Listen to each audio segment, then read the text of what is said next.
Hello, I'm Beatrice Newman.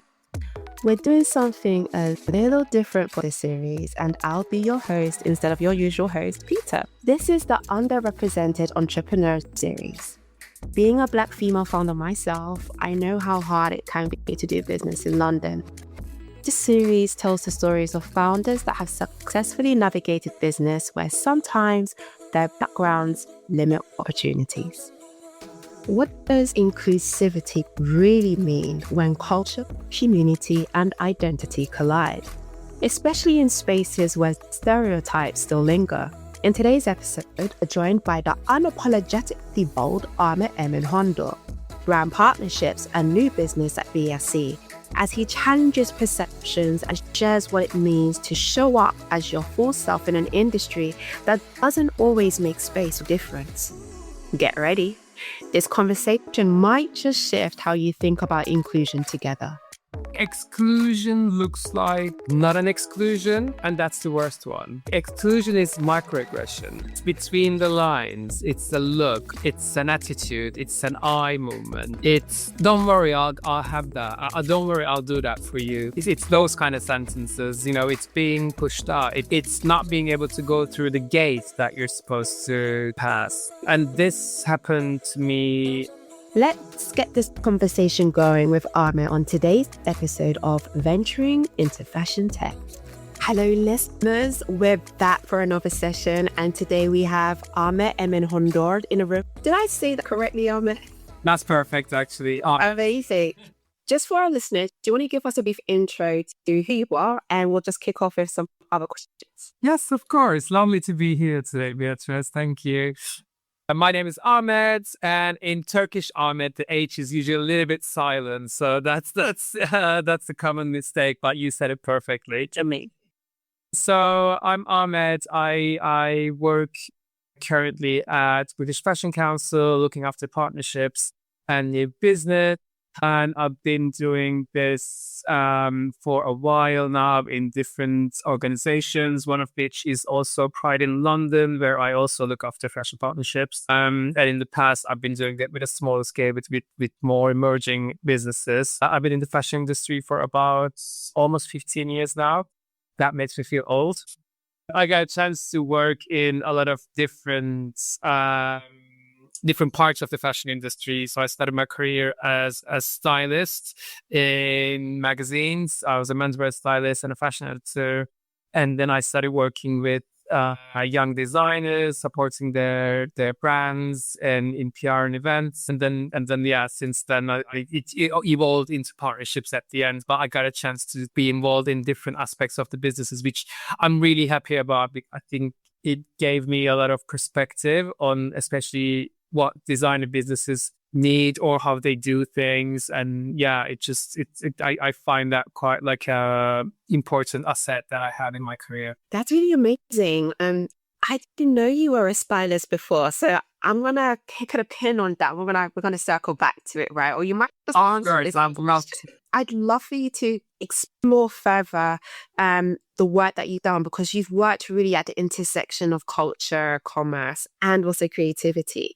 So how have you seen the role of brand partnerships evolve to better represent founders from the global ethnic majority in the UK fashion ecosystem? It's changing. It is a progress, especially like post 2020. I think there's been people started to look at things differently. I'm not saying the progress is even. It's not. It's an uneven progress. There are businesses that are very careful about this. There are businesses that are more conscious to hear about everyone's voices, but there are also businesses that are doing it just to tick a box. Yeah.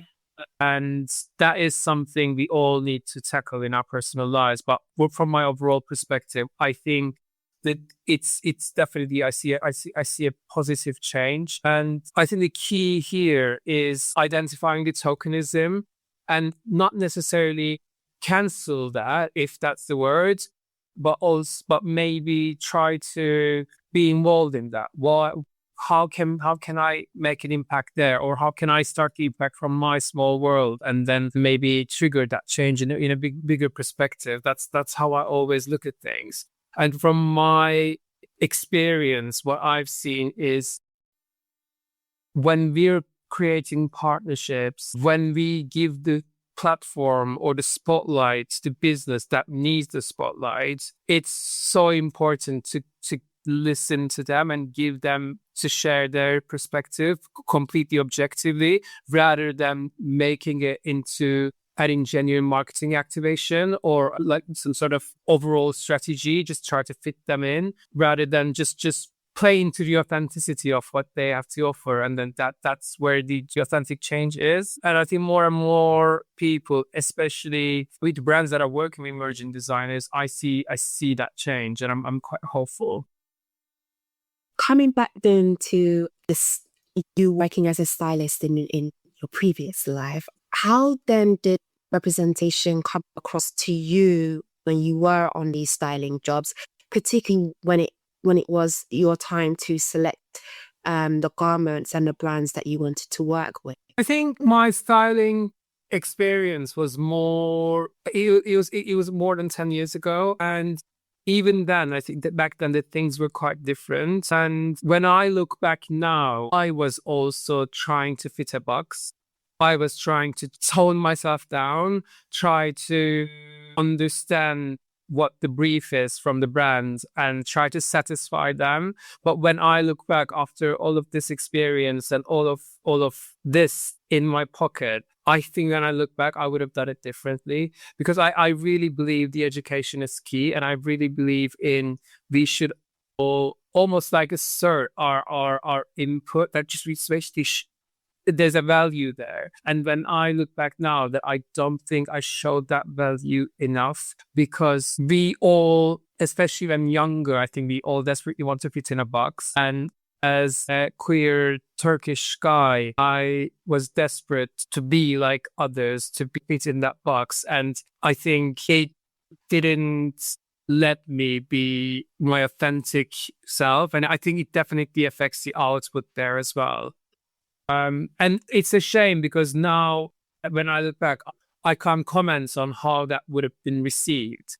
My sense back then was that it wouldn't be received well. I need to be like them. I need to satisfy them rather than satisfy my inner creativity. But maybe I haven't done it. So maybe if I had done it, it would have been successful, or they would have liked it. So like there's no answer there, because maybe I was too scared to do it. I can definitely resonate with that. And thank you so much for being really open and truthful, because I feel like as whatever majority, we tend to also be ashamed of how we've been conditioned to fit into a box, not by choice, really on survival, right?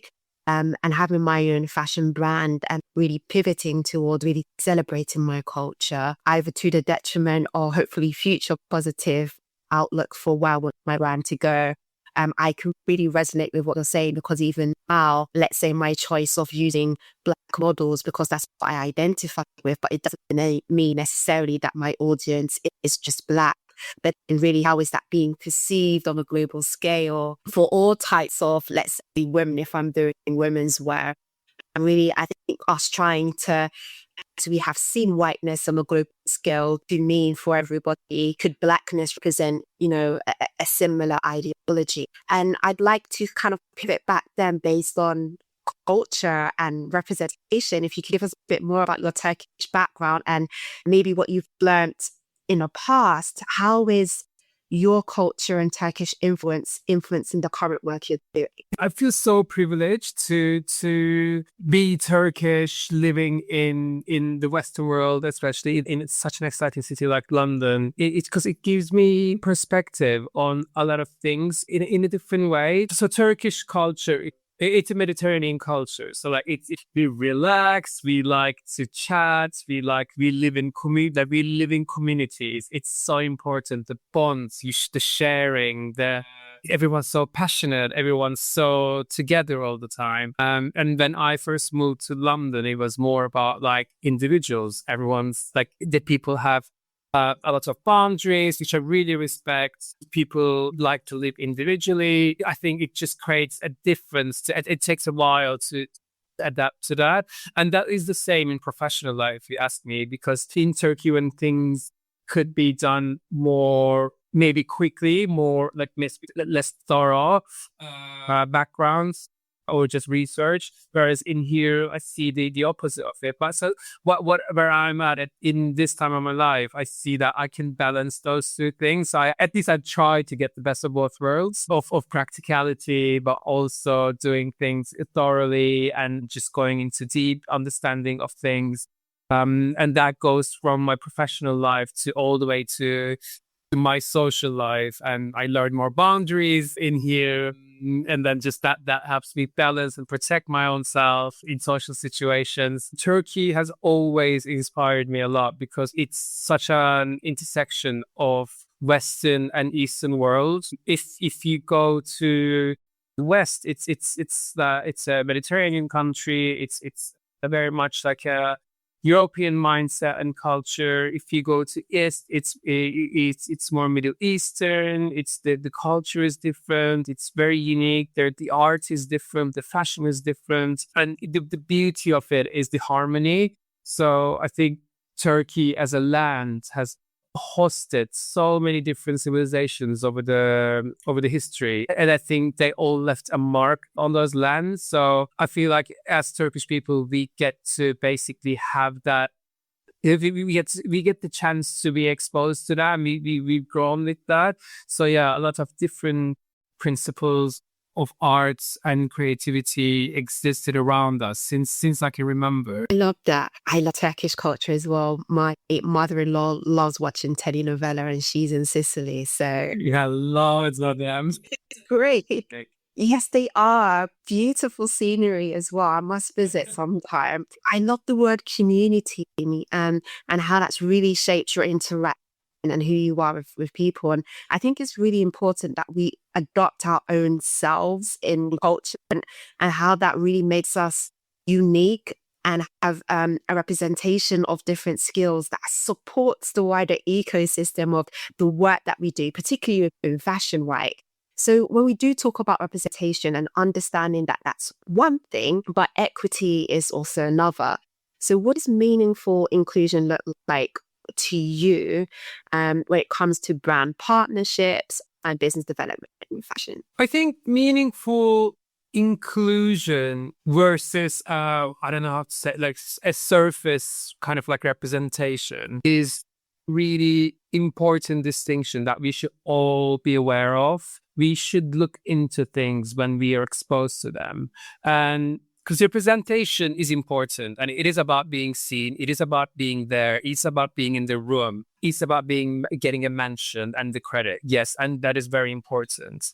But we can always take that further. We can always turn it into the inclusion side of things, which is about more than being seen, but also being heard, also being given the stage, also being empowered, also having a longer term impact of that in your life, maybe changing your path in any way. So we can always do more, and we should never tick that box and move on, especially if we're in the position of power or if you're in the position of privilege. I think I've seen real change when underrepresented communities have given the chance to express themselves, but also they've been trusted at like strategic voices in that project because their perspective is needed there, because their perspective is going to add to that, but to actually create a meaningful change in their lives. So then that can lead into empowerment, longer term inclusion, changing their paths, maybe triggering further change with policies and capital. And it's just like, because these things are a chain effect. And I really believe that there's no small action that can be taken. So meaningful inclusion is a very, very strong start to go further in this journey. And we've just celebrated Pride Month. So sort of going back to what you just said in reflection, do you feel like that type of inclusivity in that moment is moving beyond just a day in a month for a month in itself, and really supporting how we understand inclusion more widely? This is a very tricky thing because in my volunteer work at Pride in London, this is always the message we try to communicate to the corporate companies that come in to invest in Pride. What are you doing beyond this? Are you have representation in your business to, statistically, where do we sit at, and where do LGBTQ plus community sit in your organization?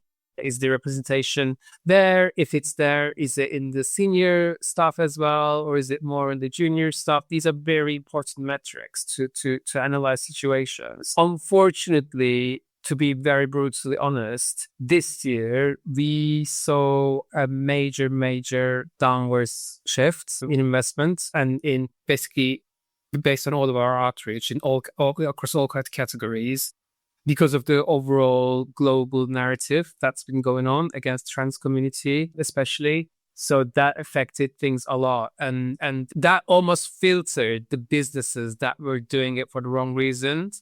So now, yes, we do have less brands. It was more challenging to get investment to do Pride this year, but we're very appreciative for the businesses that are still being involved, still doing the work that needs to be done, because now we know that they're genuine. And going back to what I said in the beginning, it's not about canceling these businesses when they don't do it, or when they do it for the wrong reason. At Pride, what we'll try to do is that how can we take that further? Can we provide you a year-long EDI training? We can help you to be a better representation in the business. I think it's about being constructive, finding solutions, and not writing things off. There is a lot of challenges, a lot of blockages when it comes to especially big corporations, multinational corporations. But you don't ask, you don't get. We always ask, we always try to push it.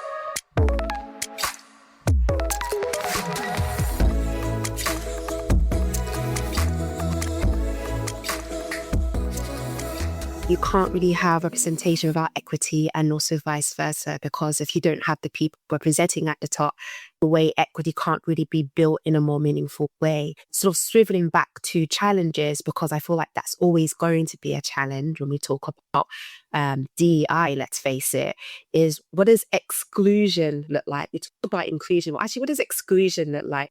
I think exclusion looks like not an exclusion, and that's the worst one. Exclusion is microaggression to me. It's between the lines. It's a look. It's an attitude. It's an eye movement. It's don't worry, I'll have that. Don't worry, I'll do that for you. It's those kind of sentences. It's being pushed out. It's not being able to go through the gate that you're supposed to pass. And this happened to me a lot in my personal life. I'm not gonna lie. I am consider myself lucky in the sense that these kind of like micro exclusions are very damaging, and it affects your mental health. But there's also obviously a further one. There's also worse examples. So I'm always aware of my privilege in that sense, and I'm trying to do my best from my own perspective. But it would still be a lie if I say that they don't affect me and my mental health on a daily basis. And when I first changed countries, and I did that twice, I lived in Sweden for a while, and then I went back to Turkey, and then I came to the UK in my life. And every time you change your country, you are the not dominant culture in there. You need to adapt, which I really respect. I always try to learn as much as I can about the culture, about the people, the arts, the creativity, the industries. But then you also expect to be given the spotlight a little bit, because you at least expect an acknowledgement that you are making a lot of effort to be there, to adapt to them, to do to your things their way. And that acknowledgement, not coming from always from a bad, malicious intent, but it's sometimes like just be ignorant that you are not one of them. And as I got older, I learned now to ask for that spotlight. I tend to not hold myself back anymore. So exclusion, those kind of exclusions, when they come my way, it's just as simple as that. Sometimes just to raise a hand saying that this is my perspective. I think this should be heard. It could be a no, but this is what I think. And if I don't say this, if I don't share this, why am I sitting on this chair? But yeah, I think we can push those boundaries. Yeah, absolutely. When you do talk about exclusion, I'm really understanding and quite sensitive to as we grow globally as well. And there are many diverse mixes of heritage, culture, and of people. I think the identity also tends to get mixed in as inclusivity, but exclusion to you will probably be very different from inclusivity and exclusion to me, because it's very present on my skin. Whereas for you, if I'm all right to say, not necessarily, but then you experience it from a very different perspective, even though even with Turkish culture, it's still, I would say, within a certain minority or majority, and you go through your exclusion there, adding, I guess, the fact that you're gay as well. So maybe just for our audience to also understand, could you maybe stipulate, like, how do you feel excluded, and where does that really come from? My exclusion have always felt more on the cultural side, because in Europe it's actually different. Like in Turkey, I'm excluded for different reasons. In London, I'm excluded for different reasons. Then I look back to Turkey, it's not the most queer-friendly space, unfortunately. It used to be better, but unfortunately, it's not looking great at the moment. And I do feel more self-conscious every time I go back to Turkey now. I do feel more self-aware when I'm with my partner and just sharing that holiday with him. And it's changing. And the exclusion there is especially when doing business, it's like I said in the beginning of my career, like how I've done there, it's the expectation is for you to match them, and there is not there's not a lot of room for your unique perspective, especially when it comes to playing with gender, a bit more fluidity and your unique perspective as a queer person. That's not very valued. And that's not necessarily welcome a lot. As in business perspective, you expect to act a certain way, and you can easily be eliminated if you're pitching an idea, or if you are applying for a job. You can easily lose that, and if you don't act a certain way, which is very, very sad. Whereas if I talk about my exclusion experience in the UK, I would say it's more cultural than my queerness. There is a certain, unfortunately, a stereotype for Turkish people. But I wasn't really aware of that before I started living here. And it wasn't necessarily negative, but even the fact that every time I meet someone and I said I'm Turkish, they're like, oh, you don't look like Turkish. You don't act like Turkish. You're not like a Turkish person. Like, it's just that's, I'm aware that's not coming from a bad place, but that is also not a fair statement to make, because I am Turkish. I'm proud that I'm Turkish, and I can be Turkish like this, and the way I look, the way what I do in life, and everyone should be proud of their culture exactly the way they are, not necessarily the stereotypes. I think we're at that stage that they need to be broken now. Would you mind explaining what that is? No, I think that comes from the migration movement from back in the decades ago. Statistically, the number of Turkish people that moved to the UK, they came from a different sociological perspective, and they've been living here for decades. There are certain neighborhoods that are more Turkish people that are very Turkish dominant. I think people don't expect you to be like necessarily, I don't know, a queer person working in fashion, and I don't know, like just, like that kind of a certain look. It doesn't come to people's minds that like this person can be Turkish. Is it that they expect another type of look, and that's not me. Thank you so much, first of all, to just take a moment for sharing that. And it's always really nice to get a different perspective, and I really, really appreciate you delving a bit more deeper. And somewhere in your responses, you talked about mental health or mental well-being. And I wonder if you can also talk to the audience about how do you manage your own mental well-being and care in very toxic environments? I think it's so important to do something for that. we all need to take care of our mental health. And the more we don't feel the feelings that we're supposed to feel, the more we try to press those feelings, it just comes off in other ways. So I do see a lot of value in expressing your feelings. This could look like just sitting in your room when you go back home, and if you're frustrated with something, just sitting in your room with that frustration, feel it, go deep in it, and then just basically process that emotion, regulate yourself, and come back. It could be as simple as that, like a little 10-minute meditation on that feeling. But it could also be having a support mechanism around you with your friends or a therapist or a partner or family, just having a safe space where you can share and express your feelings. I think with my experience, I see the British culture, people don't tend to open up easily.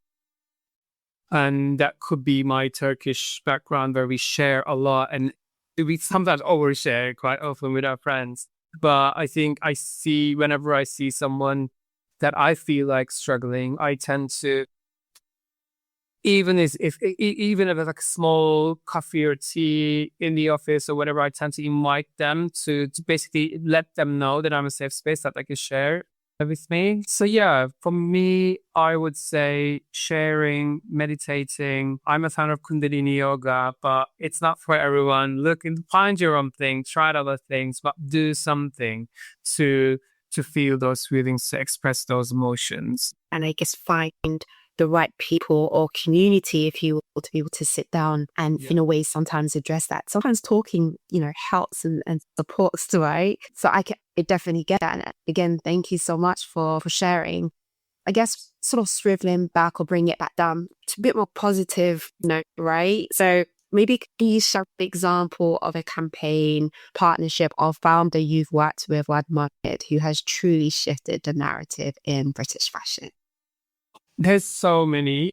Because I think shifting the narrative it's a very subjective thing, because I think a lot of designers in their own ways, they shift their narrative within their communities. They make a huge difference, and the communities they represent, they are their heroes.